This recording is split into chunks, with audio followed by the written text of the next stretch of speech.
We're in Food Service Power Plant Network. Yo, friends and food service colleagues, it's Monday night. What remains my favorite night of the week. Welcome. It's great to be with you. You know, the cool thing, the reason we do these live, by the way, this is like almost number 80 live conversation with an industry leader. Tonight we have Chef Mike Turner on from Walk On Sports Bistreaux. It's going to be unbelievable. The amount of engagement on LinkedIn was really, really fun. And the reason we do them live, is a way, if you guys recall, this began during COVID when we couldn't get together. We couldn't fly. We weren't driving. We couldn't get together in meetings. And as a way to all stay connected and mimic a real experience where we could all have a conversation, all connect, all be present with one another and feel that energy was through these. And we're doing it again tonight. Look at this. What's up, Chef? We got to find out who that is. I don't know who that is. A couple of thoughts for anyone joining us tonight. Number one, you can go to StreamYard/Facebook or maybe on LinkedIn, and we can see your name if you pop up. I'm going to be looking down on my phone, not because I'm texting my neighbors in the middle of this conversation, just so that we can try to see who is on and saying, hey, what's up, Chef? Let me go in the group right now. And you might be watching on LinkedIn. I love it. You might be watching in the Food Service Power Plant Network. Love it. Wherever you are, join us. Feel free to engage. Okay, let's see if I can see it. I can't see comments yet, but they'll come. But you know who is in the house? Brian Spencer. Let's go. Yo, Brian. How are you, brother? I hope you are great. Couple things. Number one, if you have it nearby, I would highly encourage you to grab a notepad and a pen. Chef Mike has aspects of his story, elements of who he is and why he is the man he is, that he's going to share with you tonight that you might need for where you are in your journey. He's had a really cool career and personal journey as well, because I think we forget that about ourselves, that we're all in a career together. We all do this food service thing, but we're also humans and people and figuring it all out. And so he's got nuggets of wisdom that you might need. The second thing I would encourage you can check out all these conversations at fspowerplant.com. Thanks to the Craven Company team for building that website, for saying we want to help spread the message of positivity in food service. You guys have rocked it and made it so accessible. Stinking love it.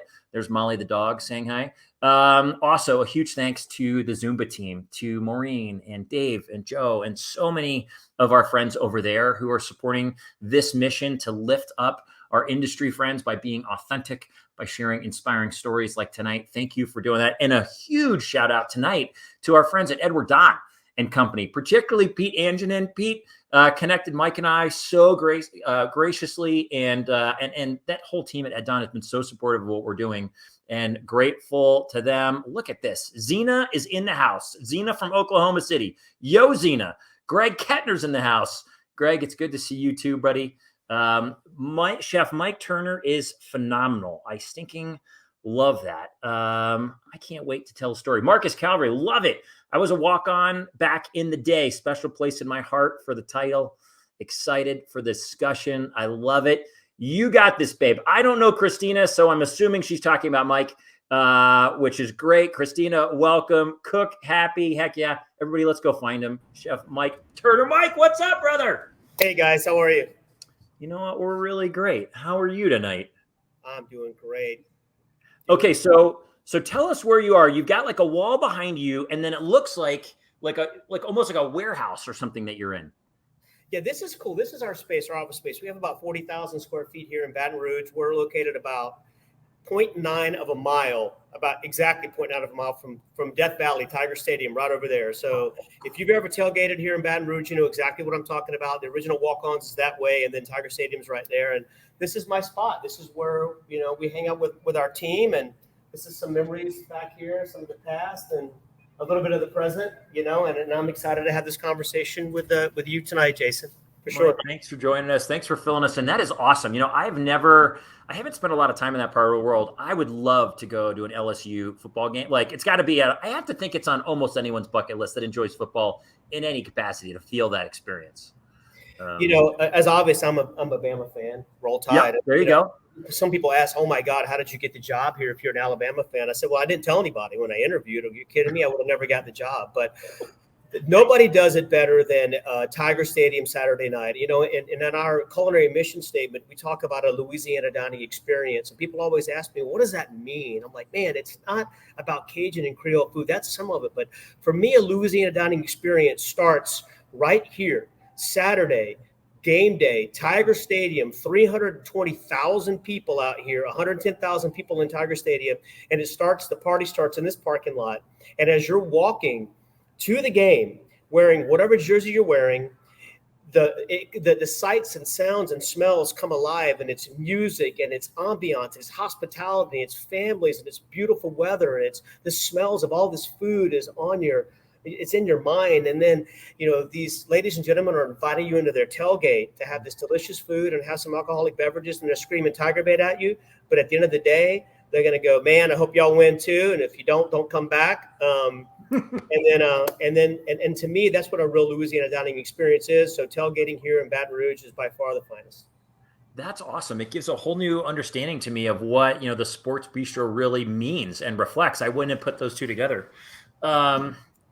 Tell us, so you're the senior vice president, culinary supply chain for Walk-Ons. Can you tell us, and you've been at you've had some cool experiences in your career. Can you tell us some of your career journey to how you got to where you are now?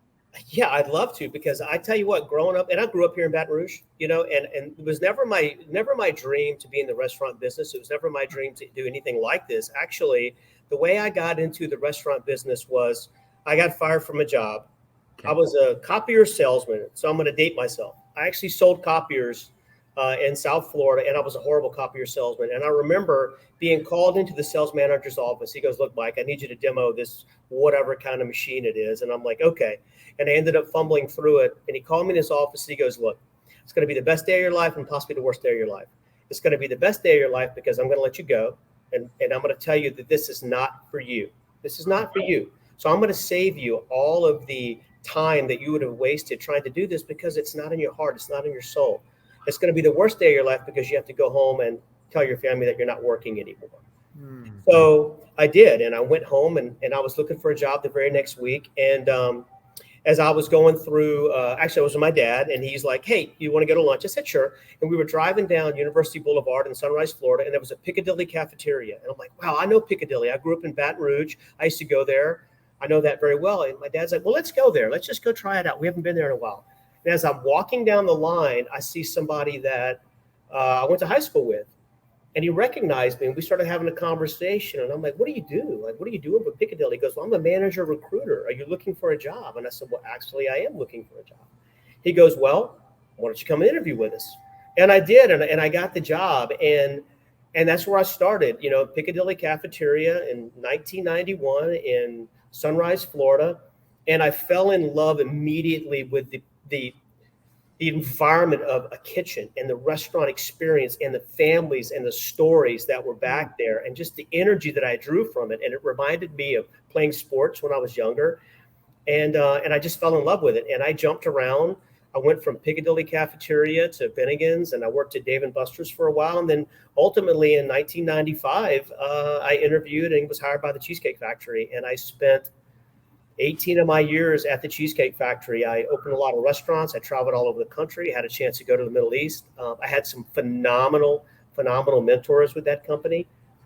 I always like to say that I was at the right place at the right time, and that I worked with people that saw something in me that I didn't see in myself, and they invested in me when sometimes I just couldn't. I was like, God, why? Like, why is he spending so much time with me and energy? And I never saw what that was, but they saw it in me, and they propped me up and lifted me and inspired me to be something better than I ever thought I could be.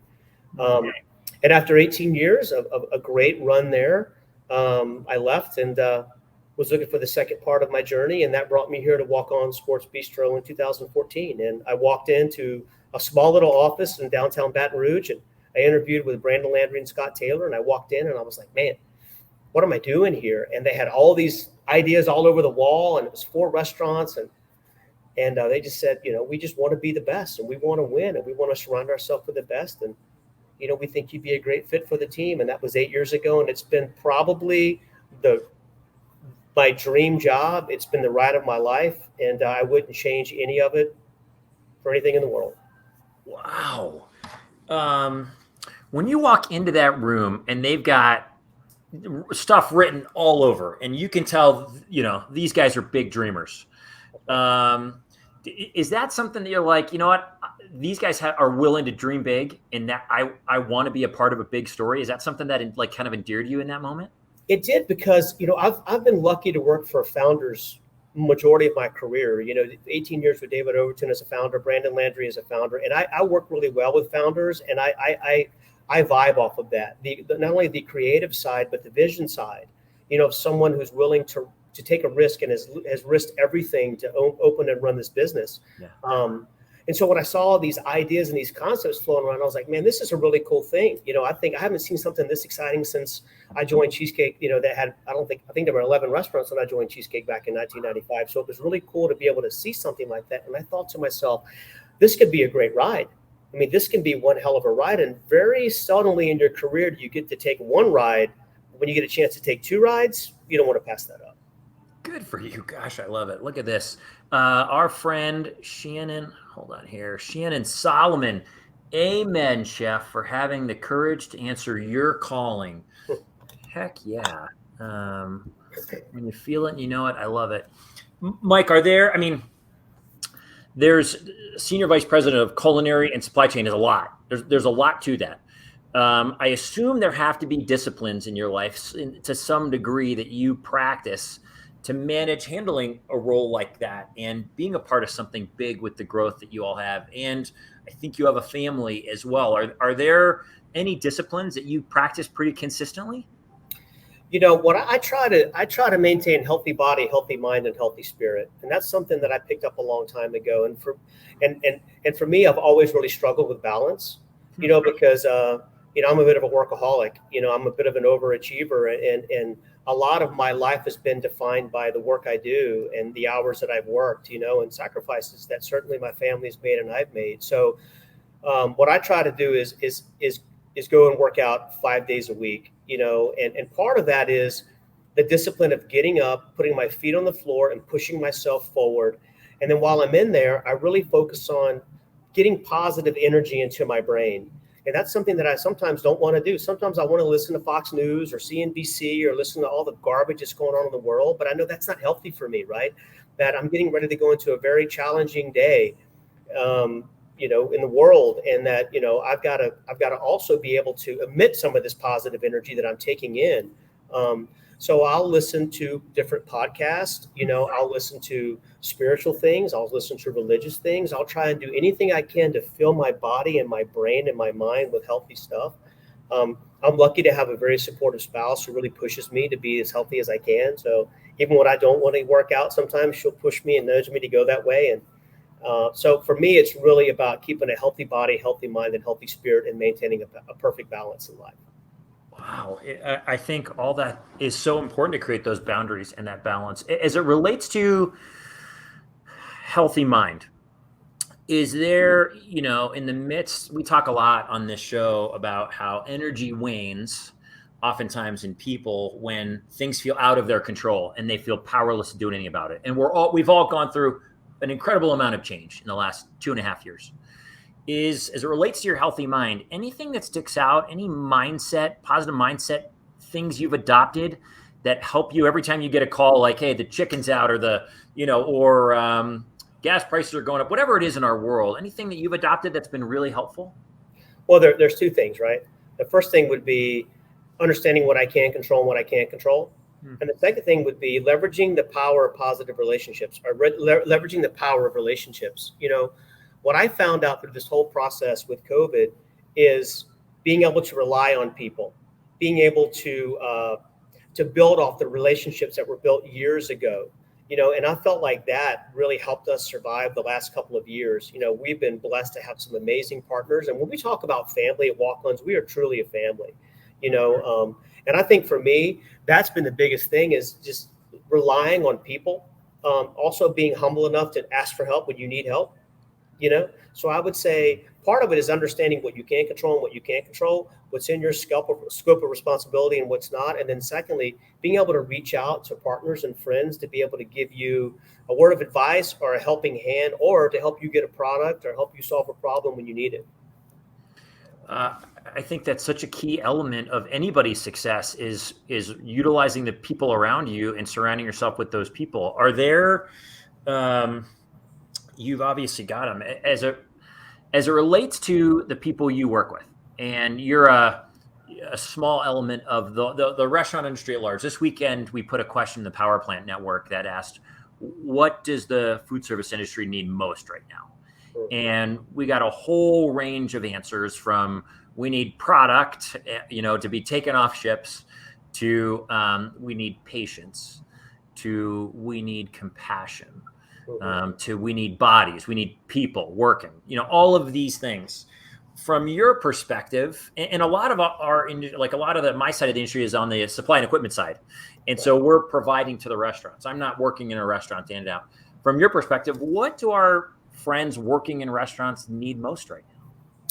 I would think number one is pride, right? The restaurant industry can be such an amazing career, and like for me, I wasn't the smartest guy in the world, but I had hard work, I had dedication, I had commitment, and I had great mentorship. And as a result of that, I was able to grow my career and continue to move up and create a pretty good career path for myself and a way for me to take care of my family. I think it's okay to have humility. I think the highest level of leadership is being humble enough to be of service. I mean, what better thing can you do in the world than be of service to men and women every single day, whether it's the people that are working with you in the restaurant, whether it's the guests that come into our restaurants. What I loved about running restaurants or running a kitchen is I controlled that environment. That was my ecosystem. I couldn't control the craziness going on outside. I couldn't control CNN or Fox News or who won this or who won that. But when you came inside my kitchen, I could control that. And I could coach, mentor, teach, lift, and inspire people to be better than what they were. I could also give some discipline and some standard and some process. I could teach them to be better culinarians and hopefully teach them to be better people. And I took that serious. And I think that, you have to have some humility around being that. I mean, the highest level leader is to be of service. I look at examples like Mother Teresa. Wow, she was the highest level of leadership, huh? Nelson Mandela, Martin Luther King Jr. Now, those guys don't work in boardrooms, but sometimes in your career, you get a chance to work with a guy or a lady or a gentleman that's pretty high up the chain, and they'll work with you and teach you some humility. And I said the last thing would be, these tough times will pass. We're survivors. The restaurant industry is full of survivors. I mean, look at the career path that a majority of restaurateurs and people in the restaurant business have taken, and we know how to survive. We know how to fight through adversity. We've done that our entire careers, our entire lives. And we've had these tough times before, and we'll get through them. We'll get through them together as an industry, and we'll get through them together by propping each other up and being of support for each other. Gosh, Chef, really well said. Pete, our buddy Pete Angenin, the better turner. What is the better turner? I don't know what he's talking about. Me and Pete got a weird relationship that goes back a long time. Love it. Pete, welcome, brother. And thank you for setting this up. Jennifer Rolander. Hi, Jennifer. It's all about relationships, especially now. Never be afraid to reach out and ask for help or what you can do to help. Really well said. That speaks to Mike's point.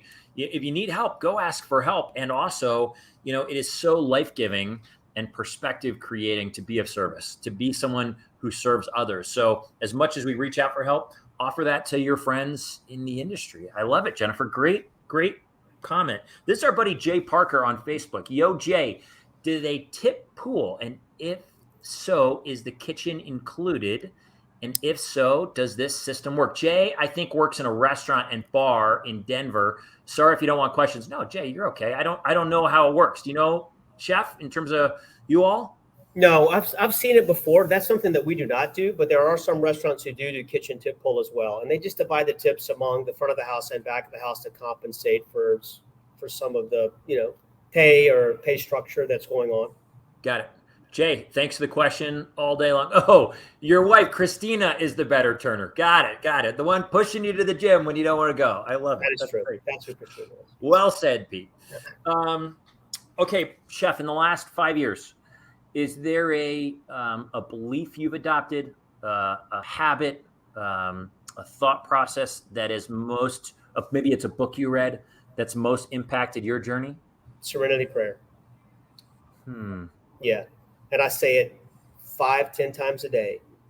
God grant me the serenity to accept the things I cannot change, the courage to change the things I can, and the wisdom to know the difference. Because, man, for years, I have struggled with that. I struggle with that daily, trying to figure out what is in my wheelhouse, what is not in my wheelhouse, not to cross over a lane. I can come across as being, and I'm not, but I can come across as being very dominant and pushy because I'm very passionate. I'm so passionate about this business. And I'm passionate about what I do and protecting the integrity of our company and our brand and just the industry in general. And, I've struggled many times in my life about, powerlessness leading to unmanageability. And I think what I'm finally learning after all of these years is to be able to separate the two, and whatever I can control and what I'm responsible for, then do the very best I can to achieve that. And what I'm not responsible for, what I'm not in control of, to let that go, and let that go without judgment, without criticism, and whenever given the chance to support, then to be there of support as much as I possibly can. Mike, I love that that's been so impactful for you. I think that is such a huge part of people reclaiming that joy and that sense of balance, is not getting yourself too wrapped up in things that are completely out of your control. There's that I taught it today at a training, E plus R equals O, that I learned from Jack Canfield back in the day. Event plus response equals the outcome. All we can control is our response to whatever events are kind of in our world, and we can't control those events. So we figure out if we say, oh man, that thing is going to make me miserable, or I'm going to find a way to rise above it all day long. Here's a question. This is Dean.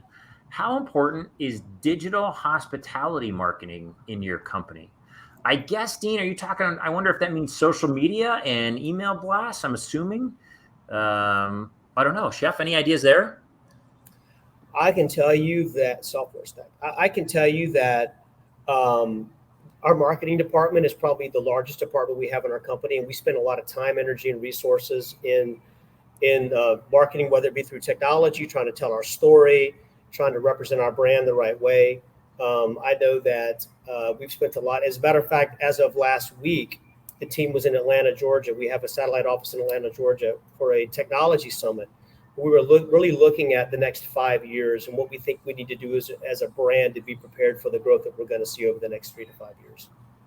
Awesome. Great question, Dean. Thank you. Chef, the word burnout keeps coming up in our industry. And certainly you've got enough responsibility on your plate and what you do, and with all your growth that it could relate to you, can relate to me, can relate to the people in your kitchens. What advice do you give your friends, your colleagues, your teammates on things they can do to help avoid that idea of just burnout, just getting so exhausted that they can't do it anymore? Yeah, that's a great question, because, I think that, I came up in the restaurant industry where it was still very militaristic, strict, and hard, and I'm not proud of that. And we used to wear it as a badge of honor that we worked 18, 20 hours a day, that we worked closed to opens, open to close, that we worked 7, 8, 9, 10, 12 days in a row. And we wore that with pride, not realizing the damage it was doing to ourselves, emotionally, and to our families, and physically, the damage that it does to your body. You're talking about unhealthy lifestyles, whether it's substance abuse or just unhealthy eating patterns. I mean, we've all seen it, right? You spend 14 hours a day running a restaurant. You go home and eat pizza rolls and a Coke and go to sleep for 4 hours, So I would say for me, it's, we have to treat our teammates better than our mentors treated us. I think it's our responsibility to clean up the industry a little bit, clean up the industry in regards to the professionalism and how we treat each other. And I also think that the key to success is a balance. Long hours don't always equal success. Right. Some of these guys and ladies and gentlemen are still, 14, 15, 16, 17 hours. I mean, and I had a mentor tell me one time is that, people want to be you. People want to emulate to be you. And if you're the guy that's working 17 hours a day, 7 days a week, you never see your family, you're miserable all the time, and you have the scowl on your face, no one's going to want to be that. Yeah. No one's going to want to be that. So as a leader, you have to, you have to demonstrate a balance as well. So I would say is that we've just got to do it better. Not that our mentors were bad because they came up that way, right? I think we just have an opportunity to just do it a little bit differently these days than what we've learned in the past. Good for you. I think it's a great answer. There is that. There are people who probably do need to hear that if you're still trying to grow in some element or get better or improve, and we all are, for many of you who are committed to that, the answer isn't more. It's not doing more of it. There's the possibility that there are different ways of organizing your Outlook calendar, your schedule and how you're tying things in and how you start your morning and if you're exercising, all of these components that play a role to moving forward towards the fulfillment of the vision we have for ourselves and our stories that doesn't involve more. And there's a point in time where our career is like a rocket ship. We're grinding, we're going, you got to get out of gravity, if you will, and get into orbit. And I get that. But I think so often many of us say that, and I think Chef's words are really powerful and resonant. Jennifer Huiris out of she's with Edward Don out of Houston. Hi. Oh, that didn't come on. There we go. Jennifer says, "Amen." Jennifer, well played. Chef, we all have. It's easy to look at our industry's leaders, and that, like your colleague who said, "Hey, people are looking up to you.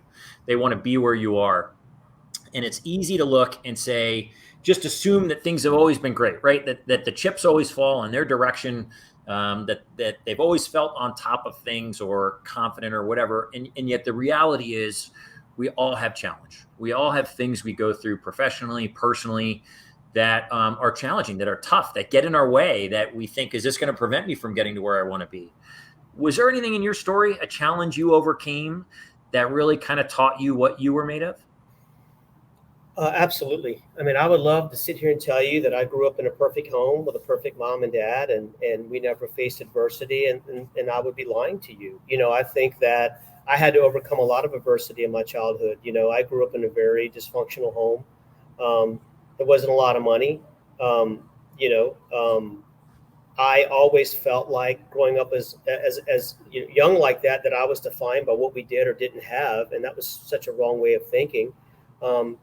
I had some challenges with physically the way I looked as a child. And I just, like, I grew up with all of these challenges. I felt like I had all these challenges stacked against us. I wasn't the best student. I didn't go to the best schools. I didn't have a lot of guidance and direction or discipline. And I'm not blaming anybody. That's just how it was. That's how I grew up. And what I started to learn is, as I started to get to be an adult, it dawned on me that I cannot allow myself to be defined by how I grew up. I can't define my life based on that. I'm not this 8, 9, 10-year-old little pudgy child that is in this dysfunction. That's not going to define who I am. And I'm not going to use that as an excuse not to be successful. And I'm not saying that there aren't people that grew up in those experiences and really struggle. And I certainly had my struggles, but I wasn't going to be defined by that. And I wasn't going to use that to be a victim in life. I felt like that I had an opportunity to do something different. I felt like I had an opportunity to lift myself up. And if I could have some discipline and some standards and some process and work ethic, I could get through it. And, later in life, I had this phenomenal relationship with my parents, and I didn't blame them for my childhood, not at all. What I did say, though, is I remember going to my father when I was 18 years old, and I said, you know what? I'm 18 years old. I make my own decisions. Whatever decision I make in my life from this point on is all on me. And I made some bad ones. I made a lot of bad ones. But I was surrounded by people who loved me, who cared about me, who forgave me, and gave me an opportunity to do the right things and turn around. And I think for me, it's like, everybody has challenges. Everybody, like we talk about it here at Walk-Ons, right? We're the underdog. What is a walk-on? A walk-on is an underdog that can never make the team, isn't good enough. And what I think is so awesome about the environment that we have here is we have surrounded ourselves, and this whole company is built around the people that says it's not doable, that you can't do it. And we're here saying we can do it, and we are going to do it. And I think for me, coming from a background like that and really having to fight my whole life coming to a concept like this where we have a founder and a president and a leadership team that believes in that and thrives off of that, it's just been the greatest high of my life. Holy cow. I didn't realize that you all had that whole underdog mindset that, you know, I don't know what that looks like, but when you walked in there, was it a degree to which you're like, oh, I know what it's like to be the underdog. This is relatable to me, and there's power here. You know, when I walked into here, it's crazy because I walked in to walk-ons and I met Brandon, and Brandon was a walk-on for the LSU basketball team. And what he did is he ran up and down the court every single day, knowing that he wasn't going to play. He wasn't going to play at all. His only job was to work his tail off harder than everybody else to make the players on his team even better. And he was all about team before self, name on the front, not the back. Everybody deserves a spot on the team. And I came into that environment and went, wow, that's awesome, right? Because at that point, my ego would not have allowed me to run up and down the court making somebody else better. I just didn't have that level of I just wasn't in my mindset. Yeah. And I'm like, man, this is a guy that I want to run through a wall for. Like, this is a guy who gets it. And that culture just started to permeate and grow and grow and grow.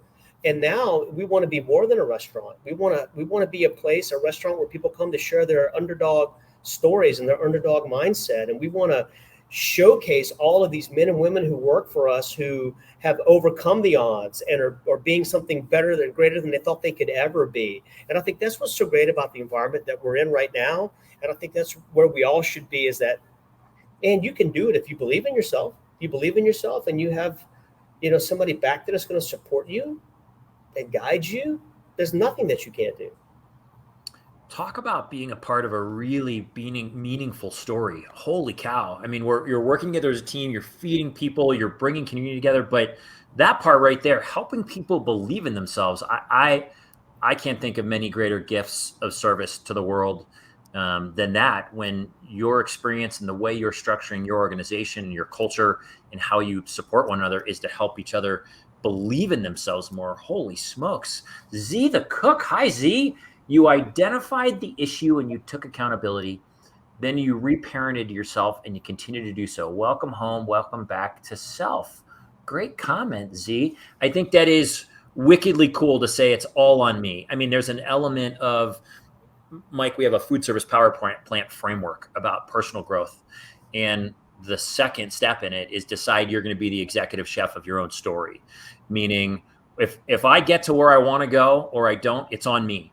It's not on the economy. It's not on the price of spices. It's not on, if someone hires it, it's on me. It's my journey. It's my story. I'm going to do it. It doesn't mean we don't have help along the way and support and a team and everything. But I think that's brilliant. You decided that, and look what happened. Jennifer Rolander. Hi, Jennifer. Always okay to fail or make mistakes. It's how we learn, how we grow, how we thrive. Jennifer, I echo that 1,000,000%. There's a woman I think about often, Sarah Blakely. She's the woman, she might have been the first self-made billionaire. I think she started Spanx, that company Spanx. And she said when she was a kid, like once a week, her dad at the dinner table would ask her, how'd you fail this week? And she'd be like, what? He's like, I want to know how you failed. And ultimately, his goal was, if you're not failing, then you're not trying enough new things. Failure just means you're trying something that you haven't mastered yet. You haven't figured out. And I want you trying and I want you failing. And that became pride. And so, Jennifer, I love the thought. Do you have a favorite meal that you like to make? I always wonder this about chefs. Well, I will tell you, with all honesty, when I'm at home, my wife does all the cooking. My job is to prep and clean up. And that's what I do. I do some of the knife work, not all the knife work, because she reminds me that I don't have the attention to detail that she has in cutting everything perfectly. But, we love Mexican food. My wife is an incredible cook. So if we're going to get home and share something and do something, we're going to come home, we're going to decompress, we're going to put some music on, we're going to get a bottle of wine or margaritas, and we're going to cook together as a couple, talk about our day, and then just enjoy a great meal together. Good for you. I love it. I love how you do life together. This is awesome. Z, exactly. Too many people get comfortable playing victim, get out of the victim mode, take accountability for the status and the direction of your life. I would agree 100%. Well said, Z. Mike, is there a book? Do you have a favorite book? You've got the Serenity Prayer. That's been impactful. Is there a book that changed your life or affected you profoundly? Yeah, God, it must have been 15 years ago. My dad actually, gave me a book from, I guess he's a spiritualist. His name was Dr. Wayne Dyer. Yeah, He's been sure. around a very long time. And he wrote a book called A Spiritual Solution for Every Problem. And he basically based the book off a couple of different prayers. The prayer of St. Francis of Assisi and the Mother Teresa prayer. But there's a lot of great things in that book. And I read that book changed my life. And part of it was, he said, be careful of what you think about, because what you think about, you become. But I thought about that, and if I go around all day thinking I'm useless, I'm worthless, I'm no good, I'm a failure, my past defines me, that's what I'm going to be. If I walk around thinking positive things, then that's what my life is going to be. And he really talked about the power of positive and negative energy. And he would say that darkness can't survive in the face of light. A small amount of light emulates a large amount of darkness, and that you have to be that light of the world. You have to continue to keep shining that light. And that's very difficult. But to do that, you have to continue to draw from your source. He talked about how when every person's born, they're born with a hole in them. There's a hole. And that we spend our entire life trying to fill this hole, this void, with work, alcohol, drugs, food, sex, money, title, whatever it is. Yep. And then what people start to finally figure out is that the only thing that can fill that void is some sort of spiritual connection to whatever that is, whatever that spiritual connection is to you. And that's the source that you return to on a daily basis to gather that light and be that light. He also talked about Carl Jung's 4 archetypes, which was the athlete, the warrior, the Samaritan, and the saint. And for me, I started thinking about that. Now, the athletic part of my life was when I was young, and it was all about me. And it was about, yes, I was playing sports and I was going to school, not doing so well in school, but I was trying to figure out what I wanted to do in life. And then I went to the warrior phase of my life. And the warrior phase of my life, when I was out there working 7 days a week, 16 hours a day, traveling around the country, opening restaurants, grinding, and really sacrificing a lot for my job and my career, because I felt like that was what truly defined me, that I was going to be defined by a position or a job or something like that. Then after a while, you get to the Samaritan part of your life where you start to figure out, it's really not about what you do. It's really not about the car you drive or the house you live in, all that. It's really about, have you had a profound impact on the people around your life? Have you changed them in some certain way? And in essence, maybe changing yourself. And the last part of that is called the saint, which, if you ever get to that point, it is, well, none of this was ever about me. The whole journey of what I just did was to get me to the next part of what my life is, whatever that may be, whatever you define that to be. It could be heaven. It could be whatever you choose it to be. Yeah. So I thought that was very important to me. And then the last thing you talked about was, when you die, your life is going to be Mike Turner, October 31st, 1967 to boom. And that your whole life is going to be defined by that dash. That's all you have is the dash. You're not getting buried with anything. You're not taking anything with you. That dash is what defines you as a human being. And so what are you going to be remembered for? Are you going to be remembered for being a great human and impacting others? Are you going to be remembered for being just a horrible person that nobody wanted to spend time with? So he really talking about how you define that dash and what you're going to be known for when you've crossed over to the next part of whatever your life is or their journey is. Holy cow, Mike! There's a lot of depth there. We're gonna. The question at the end surrounds success, and I'm excited. I hope we dial back into that. Grayson, Grayson, your wife is a master chef as well. Awesome. I hope you guys have a bottle of wine or a margarita or whatever when you connect and you're chopping and you're cooking and all this. Love it. Dean is asking, when was your light bulb moment? I don't know. Let's see. Certainly, we all have different light bulb moments, I suppose, to some degree in terms of belief in ourselves. I mean, it sounds like when you were 18, you decided, I'm going to figure this out with something. Do you have an answer to this one, Mike? I do. It was probably in 2008, and I was probably at one of the worst, lowest points of my life. I was not successful in my personal life. I was not professional in my professional life. I was really struggling, and I was having a very difficult time. And I went to see the movie Evan Almighty, and that movie, for whatever reason, hit a spark with me. And it was the arc, the acts of random kindness. And I started thinking about that, and I was like, man, like I've grown up around religion my whole life, but I've never really read any of these stories. And I read the book of Noah, and he was a very flawed individual, a very flawed human being. And then I read some other people that were very flawed individuals and very flawed human beings. And I said, you know what? If they can be forgiven, I can be forgiven. But to do that, I have to find forgiveness in myself. And I really started working on trying to seek this way of forgiving myself. And I did that by doing a lot of reading, doing a lot of writing, reading different things, whether it was the Bhagavad Gita, whether it was the New Testament, whether it was Dr. Wayne Dyer, whether it was 1 Month to Live by Carrie Shook, all of these books, just trying to get myself to fill this void, right?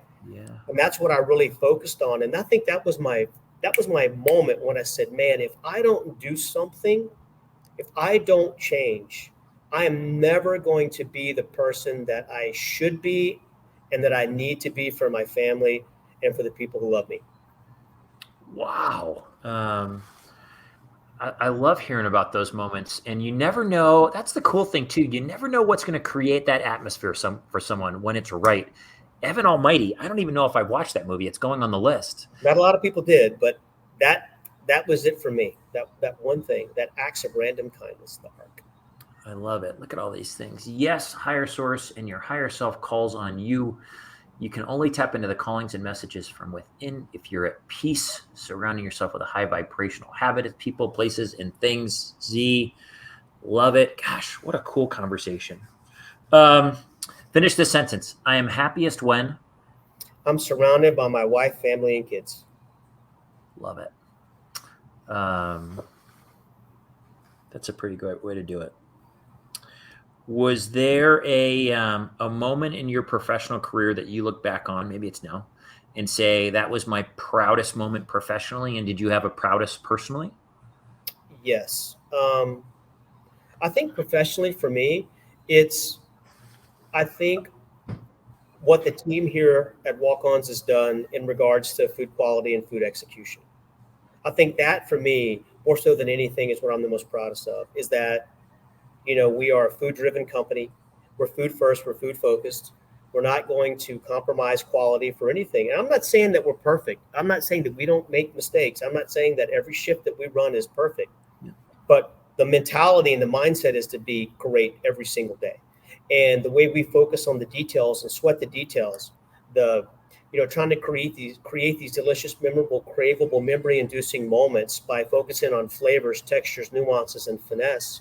Really trying to teach and coach that and mentor that, and then the fact of how the team has been able to, keep that as we're growing and replicating and going, opening 20 restaurants a year. That's been the challenge, right? The challenge is always about, are you going to be able to replicate that? That's always the challenge. And I'm just very proud of how the team here at Walk-Ons, they do that every single day. We have some very talented men and women out there who are dedicated to their craft.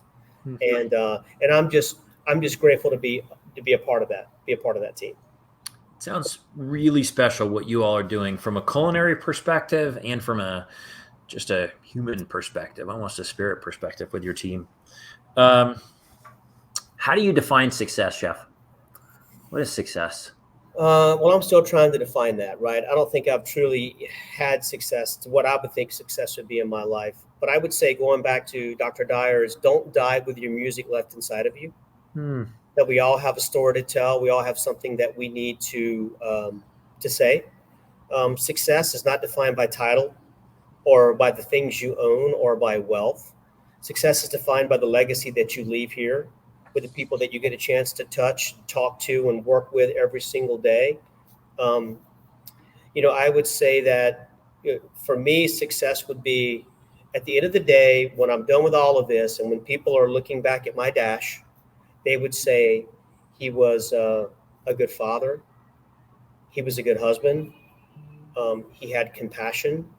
Um, he did the best he could to support his team. And he tried to make the world a little bit better in his own annoying way sometimes, but did the best he could to make the world a little bit better and to just be a good human being. That's what I would say define. I don't think you can define success by money or a title. I mean, that's so superficial. It really is. I mean, the most successful people on the planet, have never had those things. But man, they have changed the world. They have changed the world. And to me, that's a title of success. Those people who genuinely changed the world in some way. Well, Mike, it sounds like you and your team are doing that. There's I just listened to a podcast. Actually, I'm going to do a little book video on it, The Secret Society of Success, and by a guy named Tim Scher, and he interviewed on his podcast a guy named Donald Miller. And Donald wrote a book called Story Brand, and then The Hero's Journey, and all these things. And he has something on his website about how he wrote his eulogy. And he goes, I wrote my eulogy and I read it every morning because I decided what was important. He essentially decided for himself what success looked like, which I would say from what you're saying is what that dash meant. What was in the dash? That was his version of success. He wrote it all out and he reads it every morning to start his day to remind himself, hey, if I'm in a crummy mood or if I feel like I'm getting run over by life or whatever's going on, this is how I define it. This is how I want to live, and I'm going to go be it. So I think there's something really cool there, the way you define that. It sounded kind of along those lines. And the other thing I would tell you, Chef, is 95% of the guests we have on this Food Service Power Plant show would echo a similar chorus, that success is defined by what you leave, the people whose lives you've affected, all those teammates you have who you're helping them in your culture at Walk-Ons, helping them believe in themselves greater. And then certainly that trickles down to customers, and, it just spreads. And as it relates to some of your vendor partners and customers, you're doing it. I'm going to read you something. I do something at the end called encouraging words. And so I had a few people that you work with who I know say a couple encouraging words about who you are. And I'm going to read them to you. And this is my favorite part always. Our buddy, Pete Angenin from Edward Don. In the last few years that I've worked with and gotten to know Mike, he's proven to be a strong business partner. He advocates strongly for the needs of the business and unapologetically pushes you to exceed expectations. The partnership really comes through in that once Mike knows he can count on you and that you're looking out for the best interest of his business, even when he's not looking, then he reciprocates with fairness and loyalty that's hard to find in today's business climate. On a personal note, I really appreciate Mike's candor, his sense of humor, and his willingness to not hold back, no matter who the audience is. He's honest. If I were hosting a Comedy Central roast, I definitely have Mike as the featured presenter. That's great. And last, Sean Rousseau from Ed Dunn as well, who I know you work with pretty closely. Mike Turner is an absolute rock. Mike leads by example while pushing himself to the limit that organically raises the bar for everyone else around him. We learn by listening to our customers' needs, and we grow when we evolve to meet those needs to achieve a common goal. Mike has a dignified and professional way of communicating the information needed to encourage the growth mindset. Mike has pushed me not only to become better in business, but a better person. I love that guy. How cool. Look at the words in there, pushing people to establish a greater growth mindset, to believe in themselves and become better people. Everything that you said, you hope that you and your team would be accomplishing. Mike, it's pretty special what you're doing, my friend. Thank you. Hey, look, I want to thank you for joining us, Christina, for giving us you for an hour, and having you just come on and share your story. I love learning more about what moved you. I love hearing about your light bulb moment. Great question, Dean. I loved hearing about the Serenity Prayer and how that's so affected you, your commitment to development physically, working out, clearing your mind, all that, body, mind, and spirit. Everyone watching, Mike's story is a shining example that any of us can be anything we want. There simply are no limits on a dream you have, a vision you have for your future. I love that Mike shared the challenge was growing up, his youth experience. Our who we are when we grow up, the positives and the negatives, we can either become victims to them or we can learn from them and say, look, I want to do it a little different. And I have the power within me to do it with my people, with my team, right here, right here. I can become whatever I dream and make whatever impact I want. Mike's a great example, and so can you. If anyone watching, I would say, if you don't find yourself where you want to be, if you don't find yourself being able to stay positive, generally speaking, and look for what's good, finding the good, supporting your team, serving, encouraging, etc., know that you can take ownership of your experience and your story, just like Mike did, to become whatever the heck you want. Surround yourself with people just like Mike did. Try something new. I would say follow your heart a little bit. Mike walked into that restaurant and thought, oh my gosh, this makes me feel alive to some degree after selling copiers. What a transition. So, Mike, again, thanks, my friend. I'm glad that you're a part of this with us. Who is this? Let's just read a couple ending comments. Z the Cook. Wow, I love that. Don't die with your music still inside you. Perfect timing. Z, take it, own it, and run with it, my friend. Keep playing your music. David Maxwell from North Carolina. Enjoyed the conversation. Thank you, guys. David, thanks for joining us. Christina, great cooking. Keep doing it. You guys sound like a really fun team in the kitchen. I love what you're doing, and congrats on all that you are as a family. Thanks, team. This was great. Chris McKenty. Yo, Chris. What's up, brother? Dean, best one yet. Jason, Dean, thanks for joining us. Great questions. Pete, well done. Pete, thank you to you for making this recommendation. So great. Thank you for sharing and being vulnerable, Mike. Heck yes. A great hour. Thanks, gents. Warren, yo, my friend. Thanks, Mike. Great to see you. Jennifer Rolander with Tuxton out in the West Coast. Jennifer, that is awesome. Gabrielle Aguiar, great to see you continuing to inspire people. Holy cow, look at all this. Thank you both. Awesome interview. Kevin Wilkinson. Yo, Kevin, what's up? Joe Wilson, inspirational as always. Thanks, Chef. Oh, your mom was watching. Love it. Awesome. Thanks, Mom. William, great info. Thanks for your time this evening. Everyone, thanks for joining us. Go keep doing you. Thanks again to our friend Pete Anjanin, to the Edward Don team, to the Zumba group for helping make these conversations happen and believing in the message of lifting one another up, to the Crave team for all the same, the website, so many wonderful things. If you're watching on LinkedIn, know that if you are on Facebook, we have a community of over 2,000 people in the Food Service Power Plant Network, where every day we post positive quotes, where people encourage each other, where we give positive mindset tools of development and growth that you can use in your own journey, where Mike talks about surrounding yourself with people that lift you up. That's what we're trying to create. You're welcome to join us there. Go find us, and we'll welcome you in, of course, as well, to see all these conversations. And Mike's conversation will be in the Food Service Power Plant Network website by middle of the week. Go to fspowerplant.com. Everybody, keep doing it. We're in this together. We'll keep telling these stories. Thanks again. Have a great night. Thanks, Chef. Thank you, guys.